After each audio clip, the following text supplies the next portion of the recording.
मित्रों नमस्कार। दिव्यांगम YouTube channel पर आपका स्वागत है।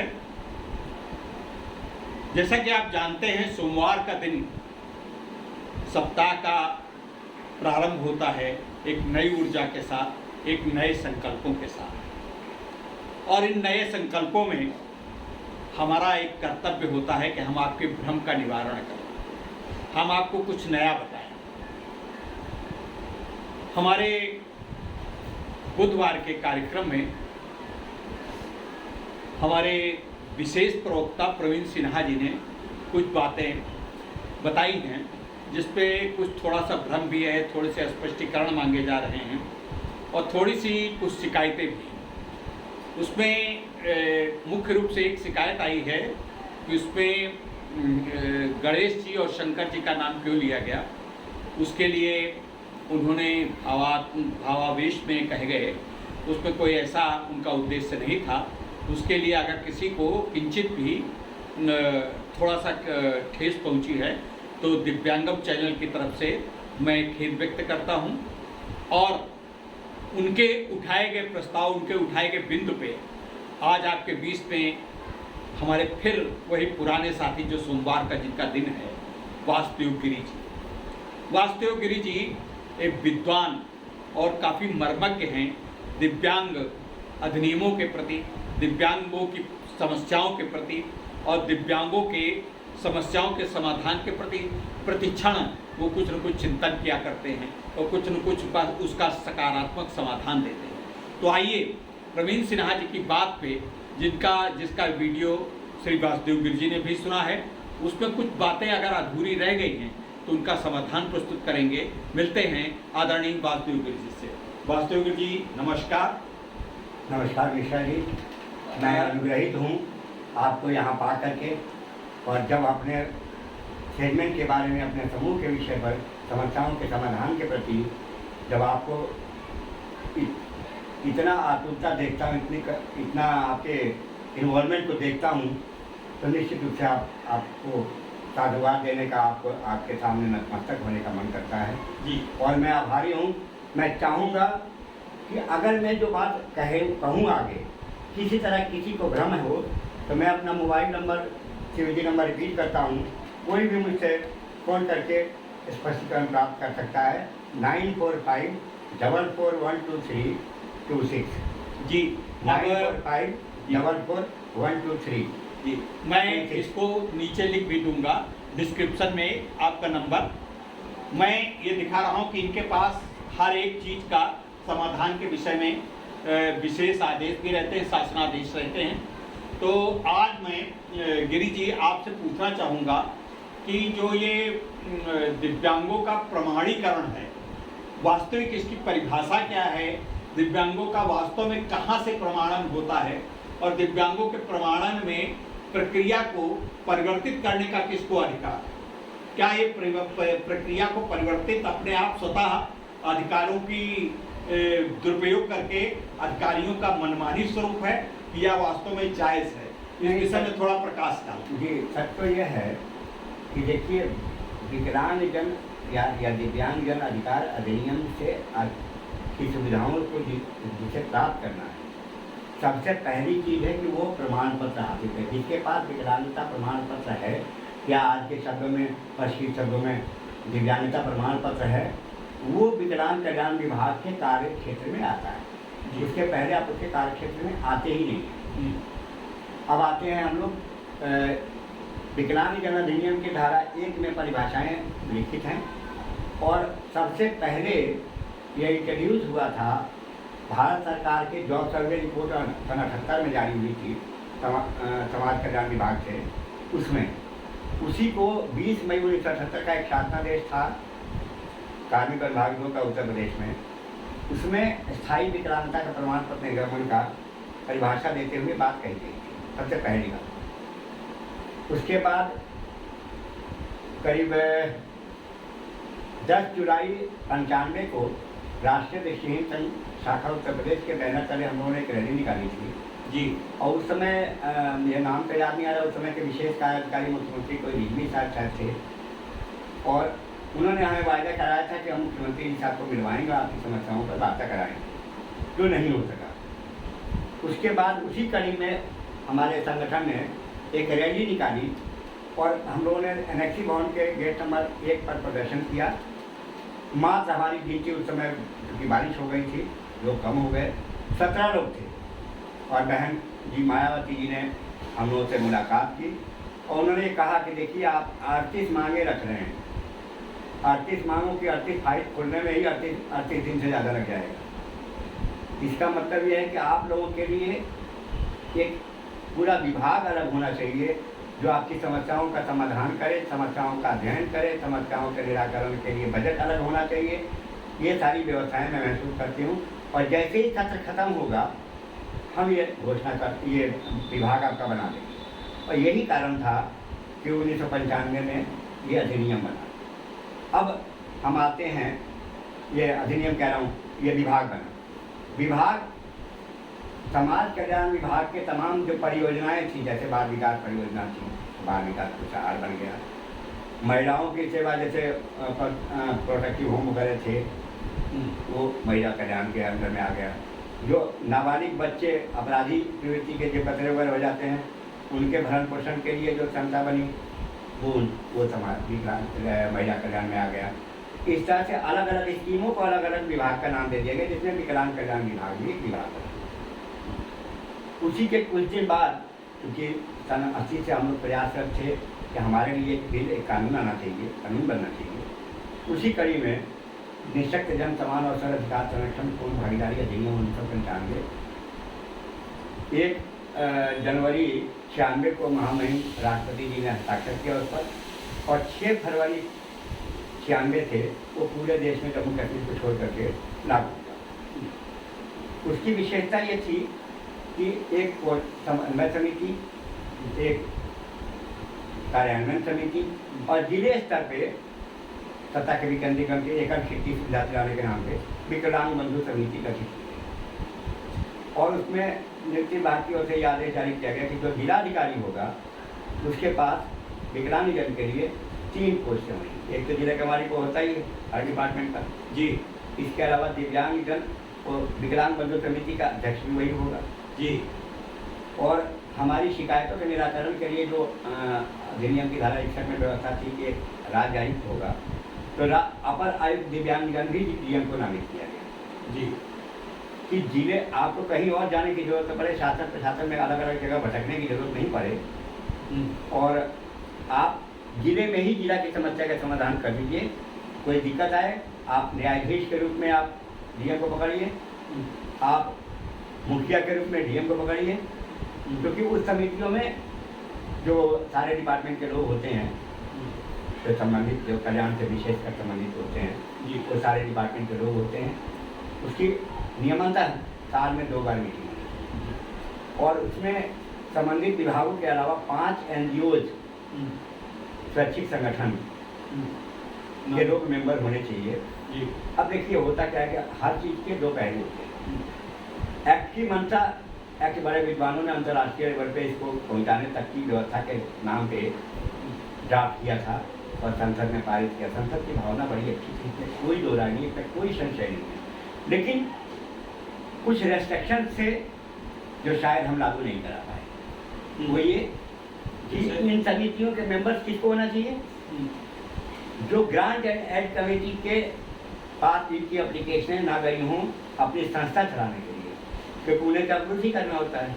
इसको जरा स्पष्ट करें, मतलब कि वो NGO जिन्होंने कभी अपने NGO के लिए एड्स अप्लाई न किया हो, उन्हें ही नामित किया जाना, उसे ही स्वैच्छिक संगठन के रूप में, प्रतिनिधि के रूप में, या जिसे RCI का डिग्री प्राप्त हो, जो जन कल्याण से वास्तव में व्यवहारिक रूप से कुछ उसके प्रमाण की हों, एडवोकेसी जानता हो, समस्या और समाधान पर कुछ बात कर सके, ऐसे लोगों को कमेटी में मेंबरशिप दिया जाना चाहिए। ऐसे नहीं कि हम विकलांग हैं या हम बहुत बड़े लोग हैं तो हम बना दिए गए, हम सभासद हैं बना दिए, हम खुद सभासद हैं, हमारे पास 10 लोग जी जयकार करने वाले हमको बना, ऐसा नहीं।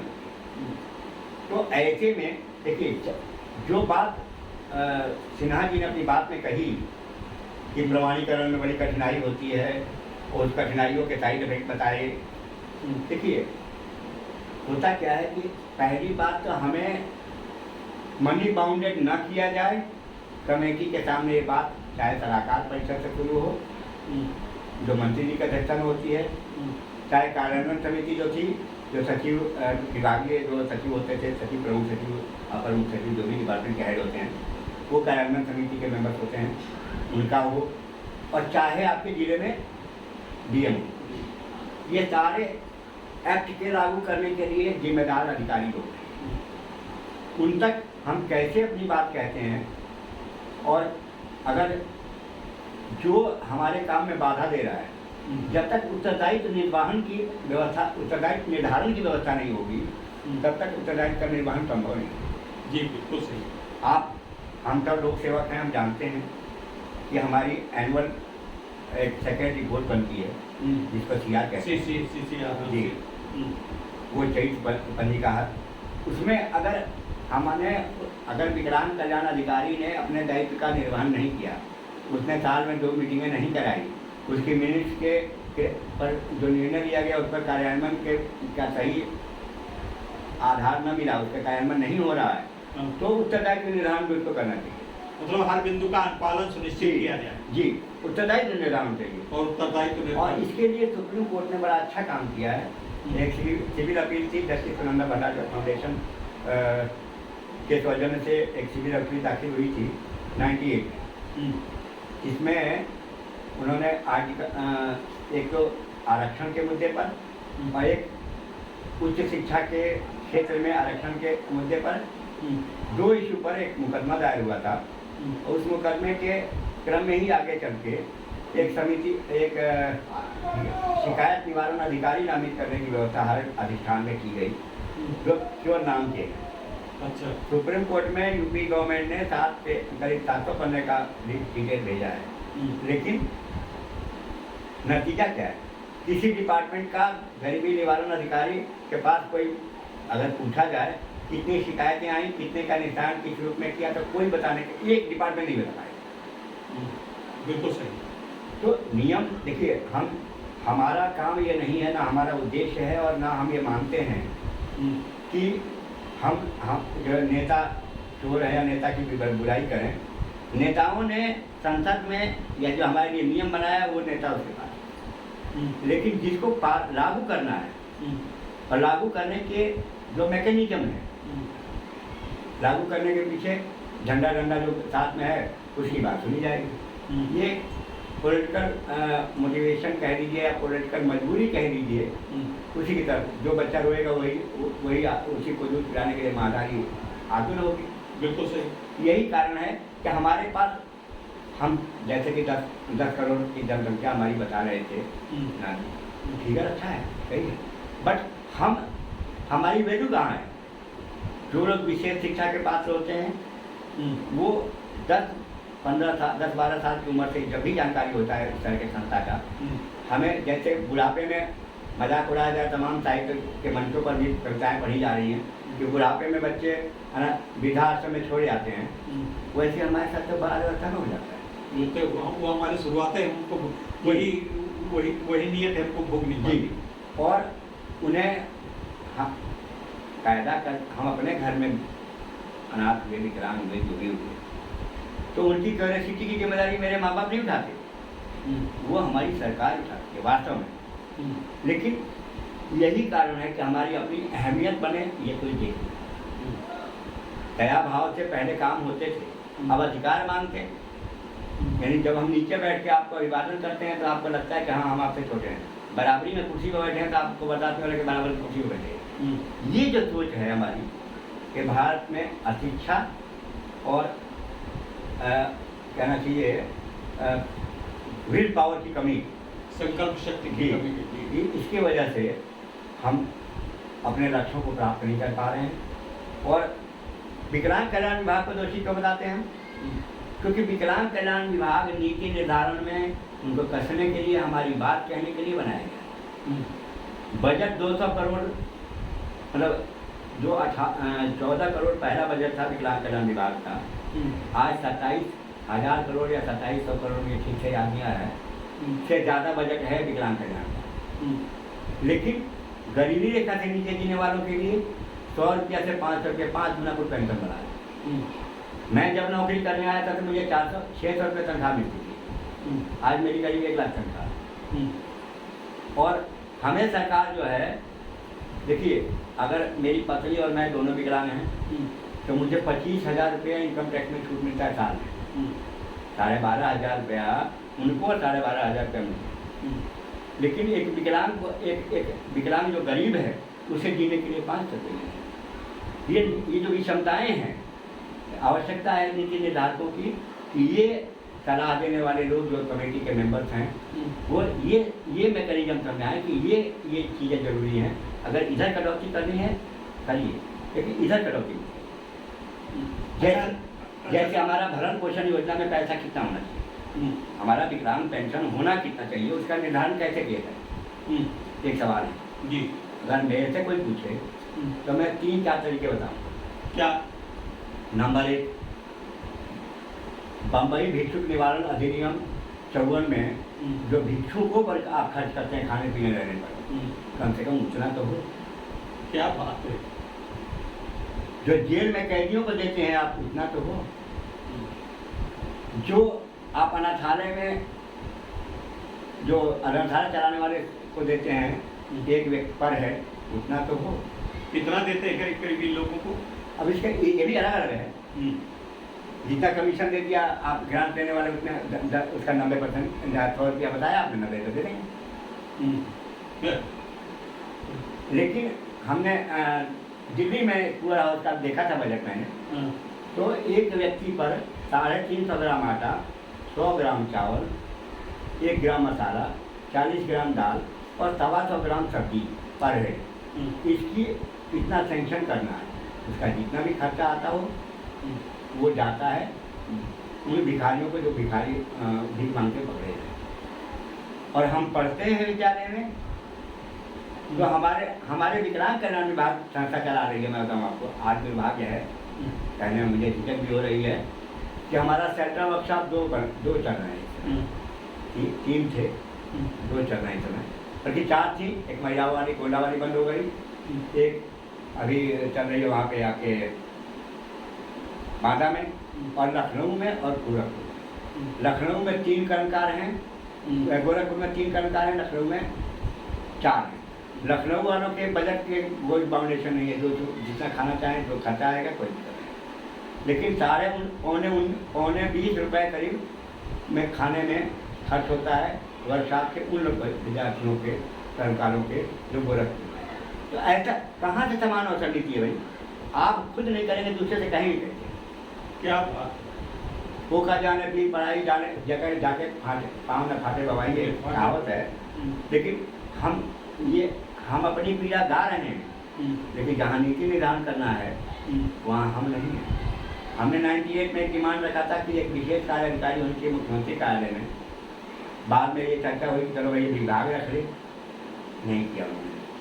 अब वही वार्षिक स्थानांतरण नीति भेजे हुए आज वही सेक्शन अफसर फाइल भेजेगा विकलांग कल्याण के पास, कल वही विकलांग कल्याण का विभाग अधिकारी होगा तो वही जवाब लिखेगा। मैकेनिज्म तो सही। इसलिए पहली बात मैं कंक्लूड कर रहा हूँ, मैं सोच रहा हूँ, और मैं ये कहता हूँ कि हमारे लिए जो कर्मचारी हैं, पहली बात तो स्ट्रिक्टली रोस्टर स्ट्रिक्टली हमारी संस्थाओं में, हमारे लिए जो ऑफिस खुले हैं उसमें हमारी उपयोगिता कितनी की जा रही है, ये जरूर समझने की चीज़ है। और हमारे अपर मुख्य सचिव जो होते हैं या मुख्य सचिव प्रमुख सचिव जो भी हमारे हेड ऑफ डिपार्टमेंट होते हैं, 2016 से पहले थे महेश गुप्ता जी, उसके बाद अब हेमंत राव साहब हैं, उनके पास 3 डिपार्टमेंट हैं। दूसरे डिपार्टमेंट अभी आपने एक्ट का वो पढ़ रहे थे, कोर्ट का ऑर्डर पढ़ रहे थे जी। उनकी सबसे पहली जिम्मेदारी थी 3 विभागों में रोस्टर लागू करना, बैकलॉग आकलित करके उस पर विशेष भर्ती अभियान चलाना, जो नहीं क्योंकि मंशा क्लियर है। मैं जरूर चाहूँगा कि चाहे वो समितियों की नॉमिनेशन की बात हो, चाहे वो हमारे लिए बजटीय प्राविधान की बात हो, अगर पॉवर्टी एलिमिनेशन स्कीम में हमारा 5% आरक्षण है, इस बात से कोई इनकार नहीं करता। लेकिन क्या विधानसभा में जब गरीबी रेखा से नीचे गरीबी उन्मूलन कार्यक्रम की बजट जब पास होगा तो उसमें से 5% बजट हमारे लिए अलॉट होगा? अब वो तो इस बात पे जो हमने प्रश्न किया तो बताते हैं कि उस 5% का जो है मोटराइज्ड वाहन बांट देते हैं। तो हमने कहा मोटराइज्ड वाहन केवल अस्थि विकलांगों के लिए बांट देते होंगे, हाँ। लेकिन जो दूसरे वर्ग के दिव्यांग हैं उनके लिए आप क्या करते हैं? तो उस पर पता चला कि उनके लिए भी कुछ किया जाता है। अब उस कुछ को आज तक परिभाषित या बताया नहीं जा पाया। नहीं जा पाएगा, क्योंकि देखिए ये कभी कार्ड के नाम पे, कभी सर्वे के नाम पे हम कितने हैं पहले दिखा जाए, तब उससे आपका बजट बनाया जाएगा। SC ST के लिए जब ST की संख्या प्रदेश में 0.5% था, 95 के आसपास की बात है, तब 2% स्पेशल कंपोनेंट प्लान में बजट चला है। पॉपुलेशन उनकी थी 0.5% और बजट जाता था 2%। लेकिन हमारा चूंकि पॉलिटिकल बैकग्राउंड नहीं है, हाँ, हम संगठित नहीं है, हाँ जी, हमारा वोट बैंक रहेंगे। जी जी, हमारा वोट बैंक एक्चुअल में तो बहुत है। अगर मैं जैसे मान ली मैं अपने फैमिली का मुखिया हूँ, मेरे फैमिली में अगर 15 लोग हैं तो 15 वोट मैं प्रोवाइड कर सकता हूँ। लेकिन हम स्कैटर्ड हैं, बिखरे हुए, बस एकजुट नहीं है, या ना एकजुट किसी पार्टी के खिलाफ या किसी पार्टी के साथ हो सकते हैं। जो सत्ता में हम उसको पूछते रहते हैं, उगते सूरज को सलाम करने की परंपरा देश में है, उसी परंपरा का निर्वहन उसी परंपरा से बंधे हुए हम ही हैं, करते हैं। अच्छा, उगते सूरज की जो बात आई, तो अभी जो बात शुरुआत हुई थी दिव्यांग प्रमाणीकरण के ऊपर, उसके ऊपर आप कुछ बताने वाले? हाँ, मैं ये कह रहा था कि शिक्षा अनुभाग 7 का एक शासनादेश है जिसके तहत प्रमाण पत्र बनाने की व्यवस्था तब थी। जी, अभी मेरे ख्याल में प्रदेश में इसे पूरी तरह से लागू नहीं किया जा पा रहा है, क्योंकि इसमें जो और 14 सेक्टर जोड़े गए हैं, जो ऐसे अटैक वाले हैं, 21 टोटल दिव्यांगता जी 21 हो गई जी, तो उसमें कैसे निर्धारण किया जाए परसेंटेज ऑफ डिसेबिलिटी, उसमें कैसे आंकेंगे? तो परसेंटेज लिखना जरूरी हो गया है। और इस वजह से हमारे सलाहकार परिषद की ये ड्यूटी थी। सलाहकार परिषद ने डायरेक्शन भी दिया था वैसे तो 2 बार, अब तक 5 ये एक्ट 17 में लागू हुआ, और अब तक केवल 2 मीटिंगें हुई सलाहकार परिषद, जी, दोनों कैबिनेट हुई हैं मेरे पास, लेकिन उसमें केवल आदेश हुए थे कि प्रमाणीकरण की व्यवस्था की जाए। उसी में ऑनलाइन की बात आई थी। ऑनलाइन होना बुरा नहीं है, आपको बता दिया जाए कि आज आप जब जाएंगे तब आपका प्रमाण पत्र नहीं बन पाएगा। होता क्या था कि इसकी दिक्कत हम ही लोगों ने बताई थी, डिपार्टमेंट को हम लोगों ने आपत्ति की कि आपके जो बोर्ड बैठता है, बोर्ड के पास असेसमेंट का कोई मैकेनिज्म नहीं होता। आज भी यूपी में लखनऊ के अलावा साउंड प्रूफ स्टूडियो किसी के पास नहीं है, इसलिए सबसे ज़्यादा फर्जी सर्टिफिकेट जी, क्योंकि साउंड प्रूफ स्टूडियो के बिना श्रवण ह्रास का प्रमाणीकरण लगभग असंभव है। और यही कारण है कि ये कायदे से सलाहकार परिषद की मीटिंग जो है, सलाहकार परिषद की मेंबर जो है चिकित्सा विभाग भी है, और वहाँ से उनको आदेश दिए जाते हैं। लेकिन ऑनलाइन आप रजिस्ट्रेशन, जैसे अभी कोविड टीके के बारे में हो रहा था कि आप ऑनलाइन अप्लाई करिए, आपको एक दिन बताया जाएगा, वहाँ जाइए तो आपका उस दिन आपका टीकाकरण हो जाएगा। लेकिन पहले हो क्या रहा था प्रमाणीकरण में, आज आप गए, आप लाइन में लगे, 40 से अधिक फॉर्म नहीं मिलेंगे, 40 लोगों को फॉर्म मिलेगा, अवसर मिलेगा कि आज आपका प्रमाण पत्र बनेगा, लेकिन वो भी बन नहीं पाता है। 40 लोगों में से 20 लोगों का तो असेसमेंट के लिए भेज देंगे अलग अलग हॉस्पिटल्स में, जैसे लखनऊ में मेडिकल कॉलेज है, राम मनोहरिया हॉस्पिटल है, सिविल हॉस्पिटल है। इन जगह पे जाइए, आप अपने विकलांगता कितना % है पहले असेस करा के जाइए। तब इसी को दूर करने के लिए ये व्यवस्था ऑनलाइन किया गया था कि आज आप जाइए, वहाँ आपको भेजा जाएगा, वहाँ से असेसमेंट हो जाएगा, उस असेसमेंट के ग्राउंड पे आपका सर्टिफिकेट बन जाएगा, और जिस जिले में आप प्रमाण पत्र बनवाते हैं उसी जिले का यदि आपके पास आधार कार्ड है तो ऑनलाइन अप्लाई करिए, UDID कार्ड मिलेगा, जिसका टारगेट ये था। आप अगर किसी का UDID कार्ड देखें तो इसमें देखिए भारत सरकार का और यूपी गवर्नमेंट का दोनों का मोनोग्राम है। यानी ये दोनों भारत सरकार की सुविधाओं के लिए और उत्तर प्रदेश सरकार के नियंत्रणाधीन सुविधाओं के लिए, दोनों के लिए अधिकृत विकलांगता प्रमाण पत्र ये है। लेकिन हो क्या रहा है, आप रेलवे का टिकट लेने जाएंगे तो नहीं मिलेगा, इससे नहीं मिलेगा, नहीं वही हाँ, चाहिए पुराना बात जी। बस में फ्री जाना चाहते हो तो ये क्योंकि आधार से लिंक है इसलिए वो दे देंगे। तो इसकी फिर उपयोगिता क्या हुई? बस उपयोगिता के पीछे जब तक देखिए 5 राज्य अगर इसको एक्सेप्टेंस दे दें तब ये बहुउद्देशीय कार्य के रूप में उपयोग हो पाएगा। अच्छा। इसके अलावा ये संवैधानिक एक फाउंडेशन है कि स्टेट गवर्नमेंट में भी इसको सब जगह लागू करने के लिए इस कार्य को एक्सेप्टेंस देने के लिए जरूरी है कम से कम 5 स्टेट के लेजिस्लेचर इसको एक्सेप्ट करें। कितने अभी तक किया? अब इसका लेटेस्ट इन्फॉर्मेशन मेरे पास नहीं है, इस पर मैं कुछ बोलूँगा नहीं, एक कंट्रोवर्सी हो जाएगा, लेकिन ये लीगल बाउंडिंग है। और इसके लिए हाँ, लेकिन ये है अगर हमें विकलांगता से ये क्या नाम है राशन कार्ड चाहिए, हमें बाकी अगर पासपोर्ट चाहिए या अगर हवाई जहाज में कंसेशन चाहिए, इन सब के लिए है काम आ जाएगा। लेकिन रेलवे के लिए नहीं, हवाई जहाज में है लेकिन रेलवे में नहीं। लेकिन तो हमारा अच्छा, हवाई जहाज के विषय में जब आप बात करें हैं तो हवाई जहाज में कंसेशन तो खाली एयर इंडिया या इंडियन एयरलाइंस देती है? नहीं, देखिए सवाल पहली बात वो कंसेशन एक्चुअल में है ही बहुत, कहने को तो 50% है उस पर, लेकिन है बहुत नॉमिनल। वो होता क्या है, टैक्स पूरा पड़ेगा। हाँ, कि वही कि किराया बहुत कम होता है। हाँ। अब मान लीजिए एयरपोर्ट का जो किराया जो उनके खड़ा करने का जो किराया होता है वो अलग है, बाकी जो है GST अलग है, तमाम चीज़ें हैं।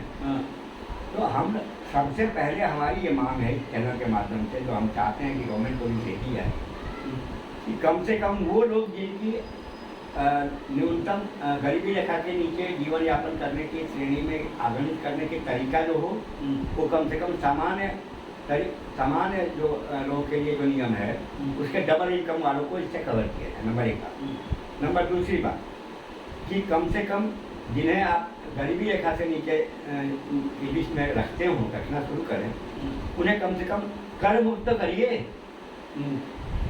आज वो यूपी गवर्नमेंट, मैं आपको बता दूँ एक बड़ी विषमता के सब मेरा ध्यान आ गया, वो बता रहा हूँ। उत्तर प्रदेश सरकार जल कर, सीवर कर और भवन कर में छूट देती है, लेकिन उसमें सबसे बड़ी विषमता आज तक करीब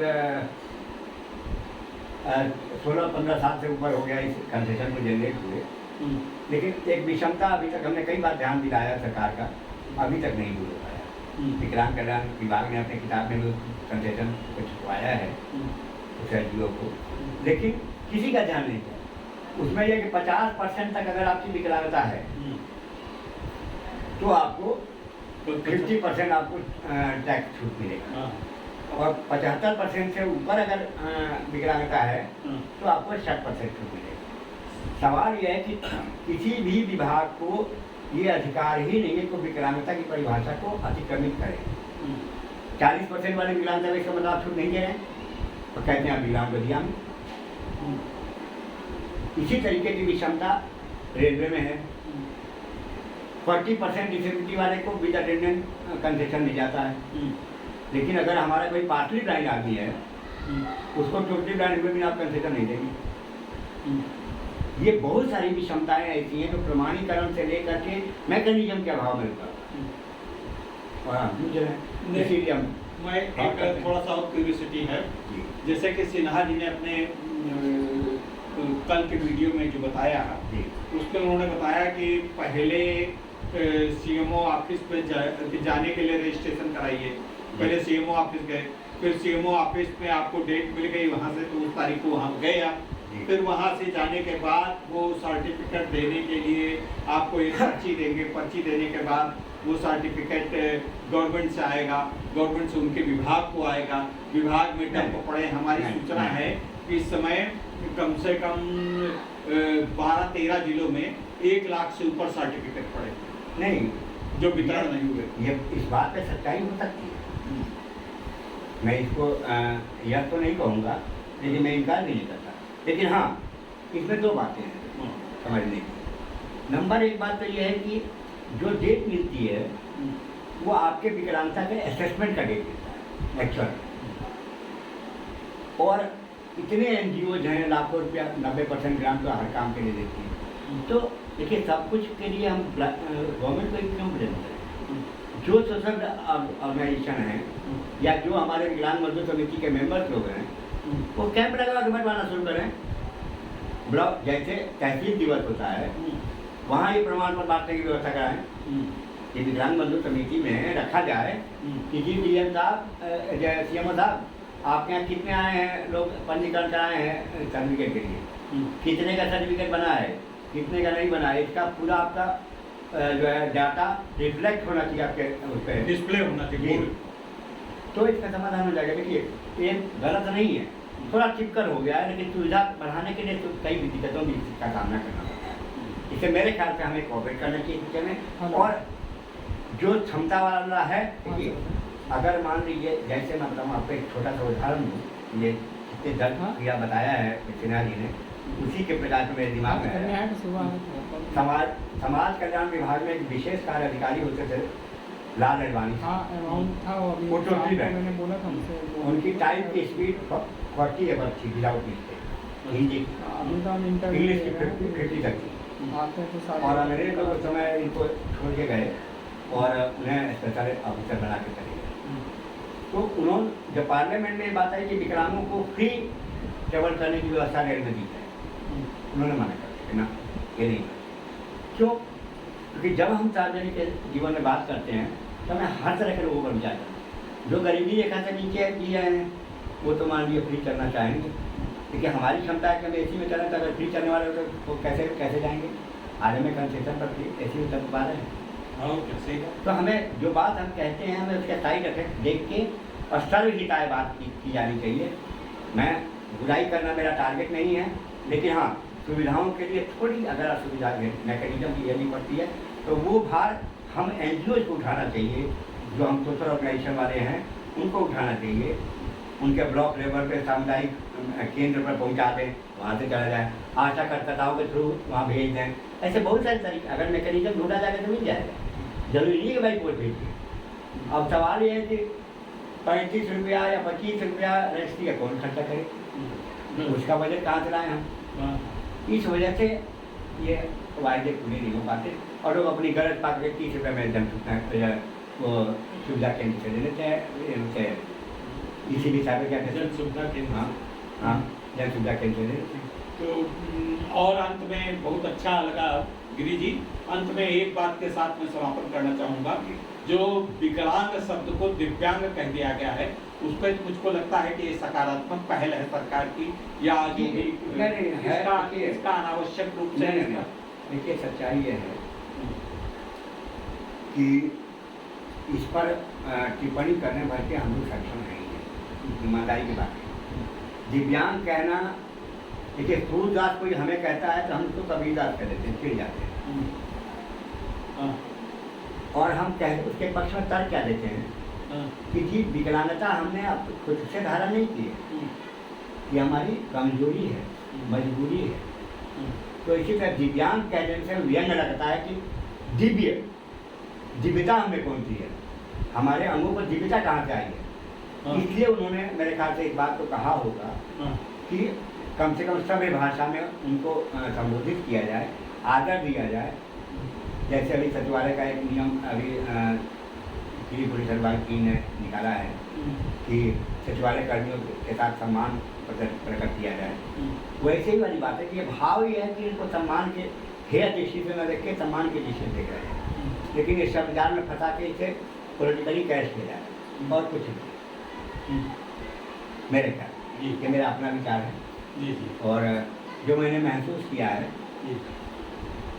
क्योंकि जब अगर अक्षम आप कह दिया तो अंधा क्यों कहो जी। विकलांग दृष्टि साथ में ऑब्लिक करके लिखते हैं लोग, क्यों? वही जब थी हर विकलांग मतलब ऑल इन ऑल, अच्छा, और अक्षम तो बहुत ही खराब आपको लगता है। जी। अक्षम का मतलब है हम दिव्यांग हैं, जैसे अंधा कोई व्यक्ति है या पैरों से विकल व्यक्ति है, तो उसको आपने बता दिया कि वो सर्वांगीण रूप से कोई बात करने के लिए सक्षम ही नहीं रहा, तो ये अक्षम तो बहुत ही खराब व्यक्ति बात थी। खैर, बहुत अच्छी बातें हमारे वासुदेव गिरी जी ने बताई, और वासुदेव गिरी जी का मानना है कि प्रवीण सिन्हा जी के द्वारा उठाई गई बातों में दम तो है, लेकिन उस दम को हमको सकारात्मक, जो हमारी परेशानियां आ रही हैं उनको सकारात्मक रूप से देखना चाहिए। हमें प्रशासन को प्रारंभिक चरण में हमको सहयोग करने की आवश्यकता है। हमको रजिस्ट्रेशन कराने की ज़रूरत इसलिए है क्योंकि बार बार अब चूँकि दिव्यांगों की श्रेणियां बहुत हो गई। जब दिव्यांग अकेले हुआ करते थे 3-4 श्रेणियां थी, तभी 40 लोगों को अधिकतम एक दिन में देने का प्रावधान था। अब तो 21 प्रकार हो गए हैं, तो 21 प्रकार में 40 चक्को 160 व्यक्तियों को एक दिन में कैसे प्रमाण पत्र दिया जाए। तो इस बात को, इन सब दिक्कतों को देखते हुए शायद रजिस्ट्रेशन करने की बात कही गई होगी, और उस रजिस्ट्रेशन करने में अगर किसी को असुविधा होती है तो उसके लिए दिव्यांग और NGOs का, दिव्यांग संस्थाओं का, स्वयंसेवी संस्थाओं का ये दायित्व बनता है कि वो एक जगह पे प्रतिदिन साप्ताहिक मासिक कैंप लगाएं, ब्लॉक स्तर पे, जिला स्तर पर, और उनका रजिस्ट्रेशन करें और दिव्यांगों के प्रति अपनी सहृदयता, जो आप तथाकथित रूप से जो NGOs हैं कि दिव्यांगों के लिए काम करने के दिन रात शंखनाद करते रहते हैं, उनका भी कर्तव्य बनता है, हमारा कर्तव्य बनता है। विकलांग साथी ट्रस्ट को भी आके आना चाहिए। केवल विकलांग साथी ट्रस्ट का केवल इस बात के लिए नाम है कि हम विकलांग है, विकलांगों का हम बहुत काम करते हैं। इस काम करने की प्रक्रिया को विकलांग साथी ट्रस्ट को भी दिखाना होगा, ऐसा मेरा भी मानना है, विकलांग साथी ट्रस्ट के दिव्यांगम चैनल का मानना है, और वासुदेव जी गिरी जी का भी इस बात पे संस्तुति है। मित्रों, बहुत बहुत धन्यवाद। हम फिर मिलेंगे अगले सोमवार को वासुदेव गिरी जी के साथ किसी नए विषय पे चर्चा करेंगे। आपको कैसा लगा, आप अपने विचार, अपने टिप्पणी लिख के हमारा प्रोत्साहन पत्र करें। नमस्कार, धन्यवाद।